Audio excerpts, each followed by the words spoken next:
A Guardian Cities investigation has for the first time mapped the startling spread of pseudo-public spaces across the UK capital, revealing an almost complete lack of transparency over who owns the sites and how they are policed.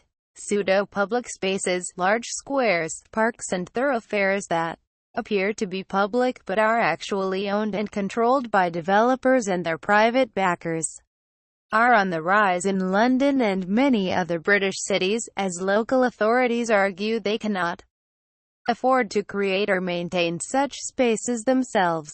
Although they are seemingly accessible to members of the public and have the look and feel of public land, these sites, also known as privately owned public spaces or POPs, are not subject to ordinary local authority bylaws but rather governed by restrictions drawn up the landowner and usually enforced by private security companies. The Guardian contacted the landowners of more than 50 major pseudo-public spaces in London, ranging from financial giant JP Morgan, owner of Bishop's Square in Spitalfields, to the Tokyo-based Mitsubishi Estate, owner of Paternoster Square in the City of London, and the Abu Dhabi National Exhibitions Company, owner of the open space around the Excel Centre. To the ordinary person, there's no distinction. To me, it's everything. I'm not the sort of person they want. A homeless man at King's Cross. We asked them what regulations people passing through their land were subject to, and where members of the public could view those regulations.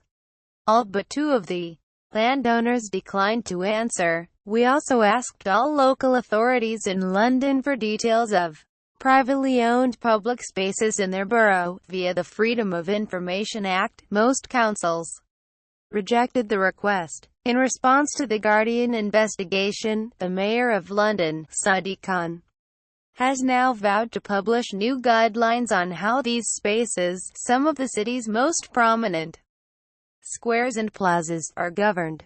In partnership with Green Space Information for Greater London (CIC), GIGL, the capital's Environmental Records Centre, Guardian Cities has produced the first-ever comprehensive map of pseudo-public spaces in the capital. The underlying dataset is publicly available. Readers are invited to help contribute information on both new and existing sites to help track and monitor land ownership in London. King's Cross. The King's Cross development will host Google's new London HQ. The Guardian offices are nearby. Under existing laws, public access to pseudo-public spaces remains at the discretion of landowners, who are allowed to draw up their own rules for acceptable behavior on their sites and alter them at will.